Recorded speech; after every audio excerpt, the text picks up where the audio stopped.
जो आंदोलन इथे ठेवण्यात आलेलं आहे काय सांगता? 8 महिन्यापूर्वी मालवण इथे जो रयतेचा राजा छत्रपती शिवरायांचा जो पुतळा उभा केला होता तो अचानकपणे पडला आणि हे असं कसं झालं, संपूर्ण या दुर्घटनेबद्दल संपूर्ण देश आणि राज्य, महाराष्ट्र राज्य आपलं हळहळ करत आहे.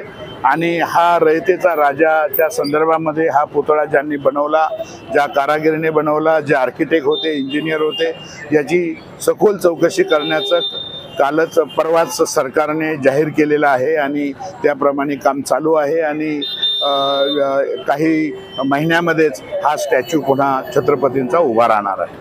विरोधक जे आहेत ते सांगतायत की सरकार लोकांनी उद्घाटन केलं होतं आणि त्याच्यामध्ये घोटाळा झालेला काय?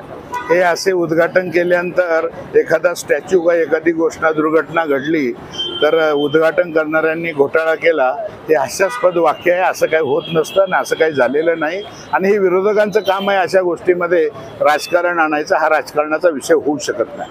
संपूर्ण मुंबईमध्ये राष्ट्रवादी आज आंदोलन करतात, मूक आंदोलन काय? संपूर्ण मुंबईमध्ये, संपूर्ण 6 जिल्ह्यामध्ये आज सकाळी 11 ते 12च्या दरम्यान, एवढंच नव्हे तर पूर्ण राज्यामध्ये संपूर्ण तहसील कार्यालयावर या ठिकाणी मूक आंदोलन चालू आहे. आणि मुंबईचा हा एक भाग म्हणून ईशान्य मुंबईमध्ये आमचे जिल्हाध्यक्ष सुरेश भालेराव आणि आमचे सर्व सहकारी, महिला असतील, युवक असतील, वार्ड अध्यक्ष असतील, तालुका अध्यक्ष असतील, हे सर्व एकत्र येऊन या जिल्ह्यामध्ये या ठिकाणी मूक आंदोलन करतायत.